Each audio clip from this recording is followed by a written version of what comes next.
Baik, selamat sore. Assalamualaikum warahmatullahi wabarakatuh, mahasiswa sekalian.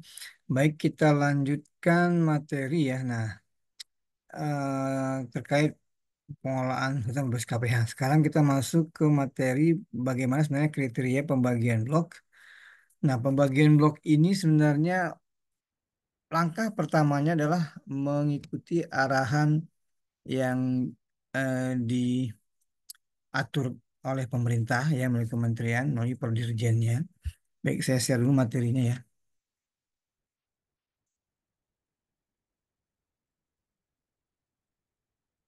Oke, ini jadi langkah pertama sebenarnya untuk melakukan pembagian blok pada wilayah KPH itu berdasarkan kriteria perjanjian nomor P5 ya 2012. Jadi eh, indikator yang paling utama yang menjadi standar untuk membagi blok adalah RKTN, arahan 6 spasial RKTN. Jadi kan begini, jadi kan dalam eh, dokumen RKTN itu kan salah satu output yang menjadi penting adalah membagi wilayah kawasan hutan yang sudah dibagi jadi fungsi produksi, lindung dan konservasi itu kemudian dibagi menjadi 6 arahan spasial berdasarkan tentunya hasil overlay sekitar lebih kurang 21 peta tematik ya, termasuk juga peta fungsi kawasan tadi. Jadi dari hasil RKTN itu ada 6 rencana uh, kawasan ya atau disebut dengan arahan spasial, mulai dari kawasan untuk konservasi, kemudian yang kedua kawasan untuk hutan alam dan lahan gambut ya, kawasan untuk pelindungan hutan alam dan lahan gambut. Yang ketiga kawasan untuk rehabilitasi. Yang keempat, kawasan untuk pengusaha hutan skala besar atau berbasis perusahaan, ya seperti jika memang masih ada izin usaha hutan kayu hutan alam ya atau HPH disebutnya dulu, termasuk juga yang izin usaha untuk hutan kayu hutan tanaman atau HTI ya, itu berbasis koperasi, berbasis perusahaan. Kemudian kawasan untuk pengusaha hutan skala kecil, nah ini biasanya untuk berbasis masyarakat, terutama untuk kegiatan perhutanan sosial diantaranya ya, ada hutan HTR, hutan tanaman rakyat, ya, hutan desa, hutan kemasyarakatan, hutan adat dan seterusnya. Kemudian kawasan hutan non kehutanan atau nanti dikenal dengan APL, ya, areal penggunaan lain. Nah, pembagian blok itu nanti berdasarkan 6 kriteria ya dari arahan spasial ini. Sesuai tadi yang saya sampaikan berdasarkan peraturan Dirjen ya, Direktur Jenderal nomor P5 dan seterusnya tahun 2012.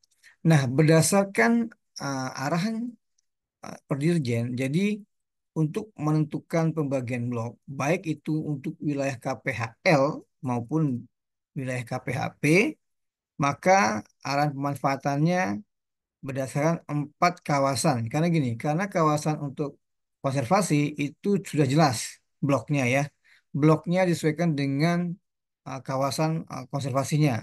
Seperti misalnya kalau Taman Nasional itu kan pembagian bloknya berdasarkan zonasi ya.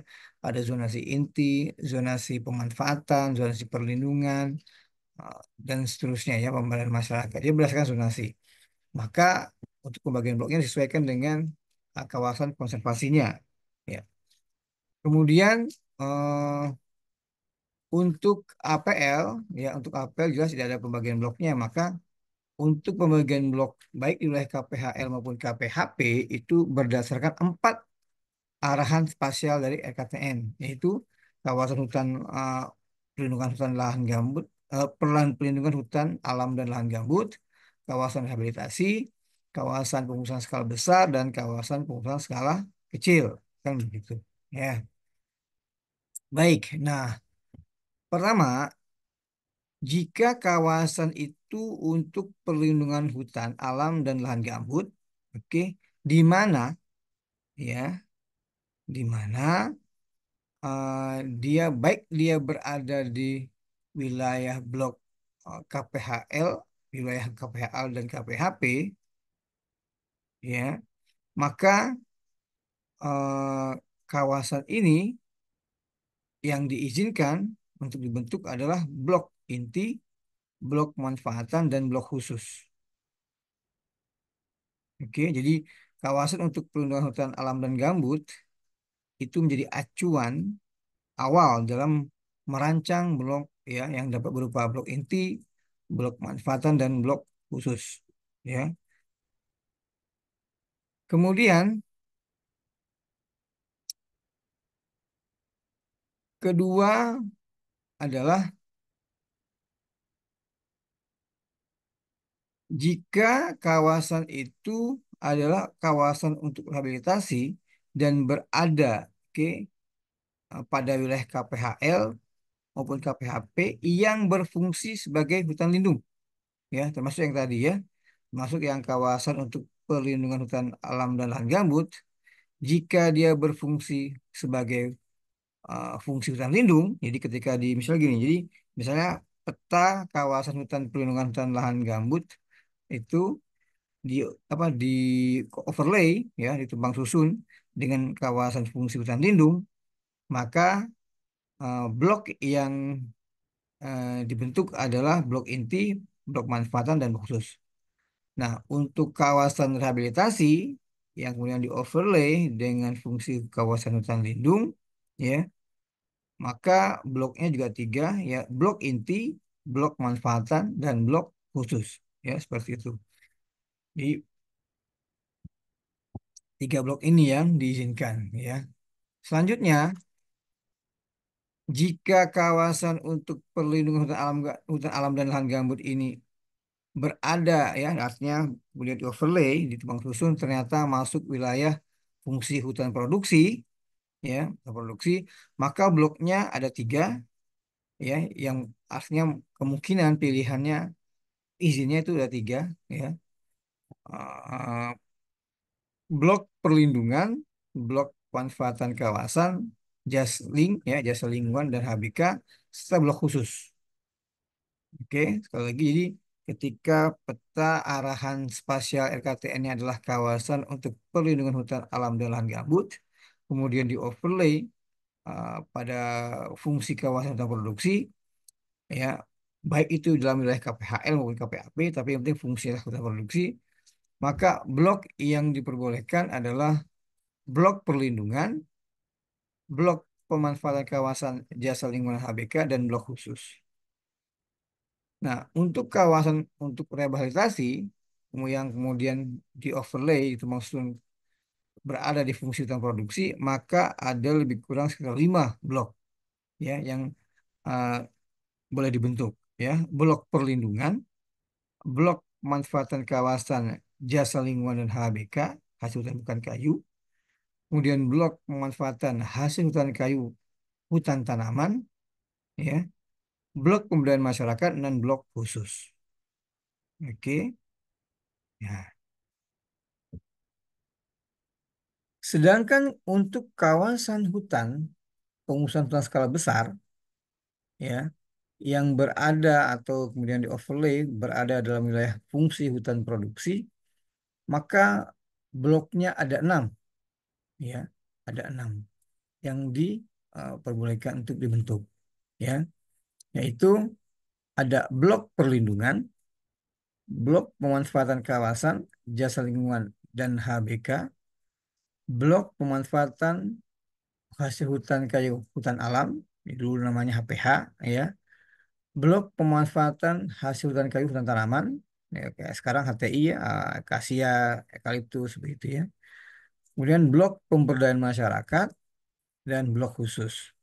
Oke, jadi kalau ada dalam wilayah KPHP atau KPL, ya, ada kawasan hutan pengusahaan skala besar, kemudian dia berada dalam kawasan hutan produksi, maka 6 blok ini, ya.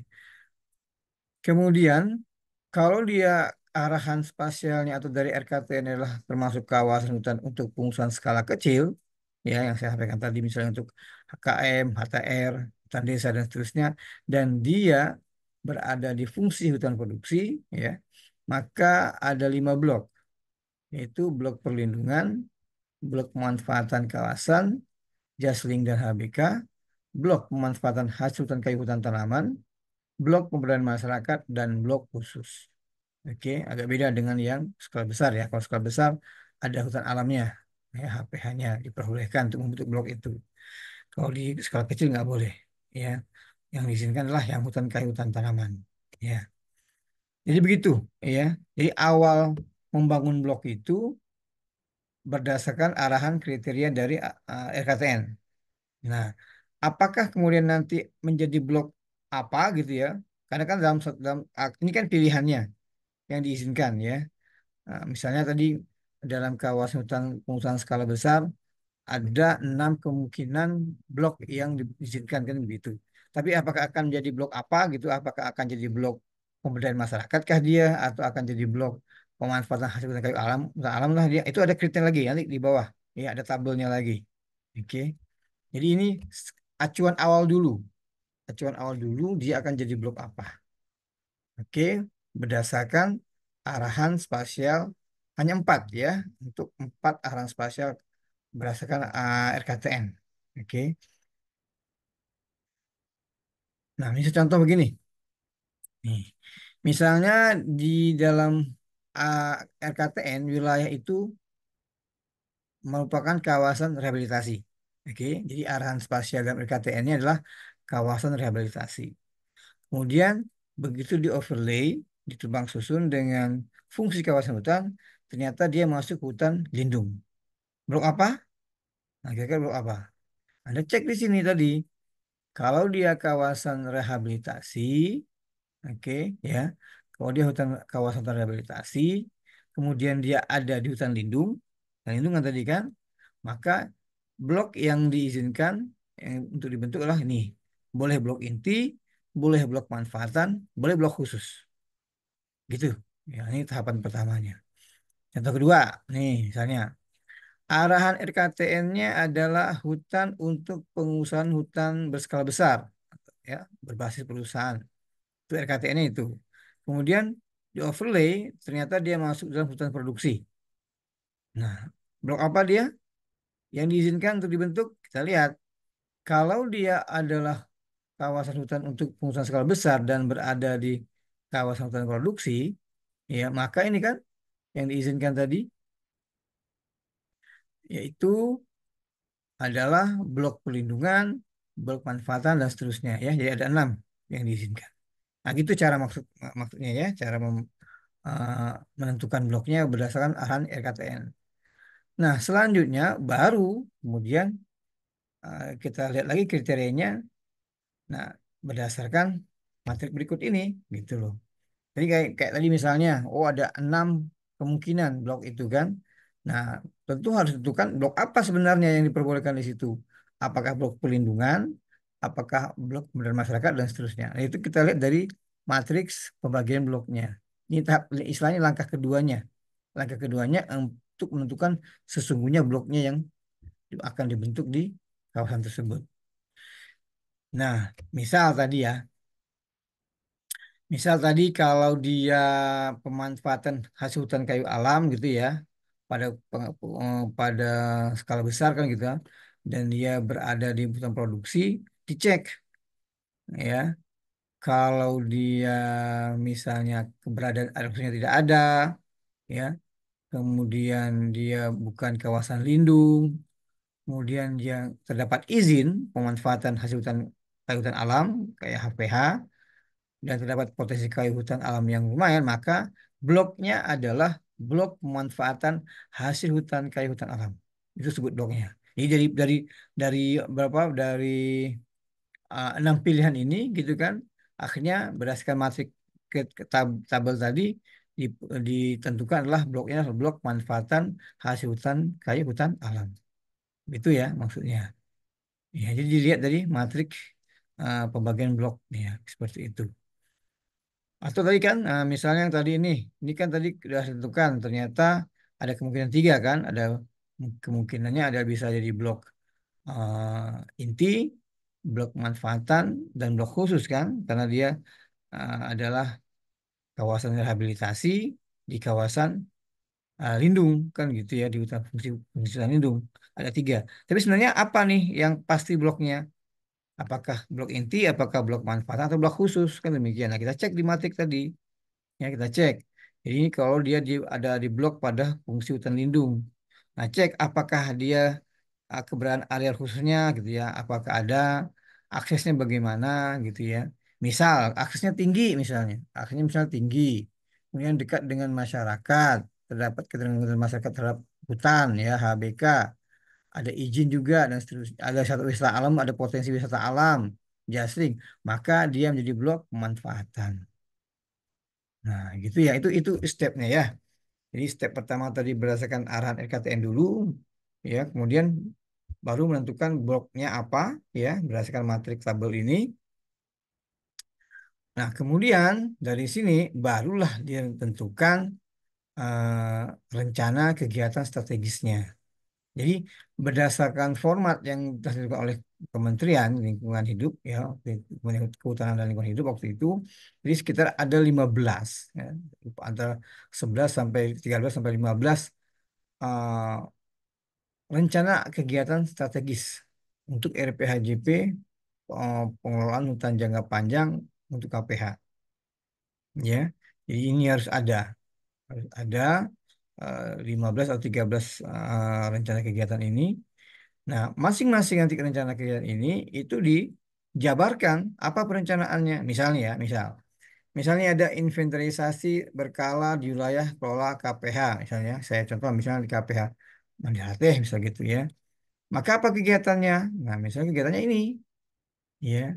Jadi dirancang untuk selama lebih kurang 20 tahun itu ya. Kalau misalnya nanti dimulai operasional 2015 sampai 2024, nanti dirancang per tahunnya ya. Kegiatan tadi judul kegiatan utama kan tadi itu ya, rencana kegiatannya adalah inventaris berskala wilayah luas serta penataan hutannya. Nah, itu kegiatan per tahunnya apa? Misalnya melakukan pengumpulan data hasil kegiatan izin hasil AMB pada area perizinan yang terdapat di wilayah kerja KPHP Nasib Besar Sekap misalnya. Nah, itu direncanakan misalnya di tahun 2016 ya. Ya, karena mungkin perlu persiapan maka dirancang tahun 2016 dan itu dilakukan hanya sekali misalnya seperti itu ya.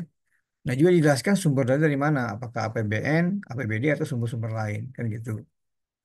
Oke. Nah, jadi dirancang rencananya seperti itu per tahun ya, per tahunnya harus dijelas. Jadi kalau misalnya ini di checklist berarti tahun itu ada kegiatan tersebut kan demikian. Termasuk dia misalnya apa lagi nih? Kegiatan rehabilitasi misalnya, rehabilitasi pada area kerja di luar izin atau wilayah tertentu. Nah, kita cek, kita buat, harus dibuat rencana pemanfaatan hutan pada wilayah tertentu KPHP misalnya. Apa kegiatannya? Identifikasi potensi dan penyusunan bisnis plan pemanfaatan kawasan hutan Jasling HHBK ya, termasuk karbon misalnya. Nah, itu hampir setiap tahun misalnya dibuat kegiatan itu, mengidentifikasi setiap tahun ya. Nanti mungkin sumbernya dari proyek apa, dari APBN, APBD dan seterusnya.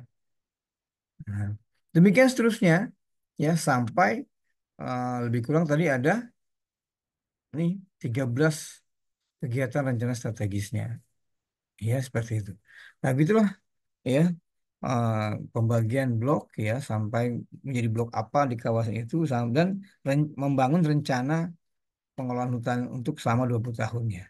Ya, baik sumber dananya dari mana, kegiatannya apa per tahun. Nah, nanti dari rencana pengelolaan jangka selama 20 tahun ini disusun lagi rencana pengelolaan jangka pendeknya untuk per tahun. Jadi misalnya kegiatan ini tadi ya, misalnya kegiatan ini, kegiatan monitoring hasil inventarisasi dalam rangka rencana kerja tahunan pemegang izin. Nah, itu dibuat RPHJPD-nya, jangka pendeknya per tahun. Disusun lagi, ya, disusun lagi rencananya untuk per tahunnya. Misalnya pada petak berapa? Karena ini kan nanti sampai petak sebenarnya ya. Karena KPH itu tujuannya adalah bagaimana mengelola sampai ke tingkat tapak kan begitu. Jadi sampai ke tingkat petaknya itu. Nah, begitu prosesnya ya. Nah, ini memang kalau ada butuh dokumen lengkapnya boleh kalau mau berbagi saya bagi. Ya. Mungkin itu ya.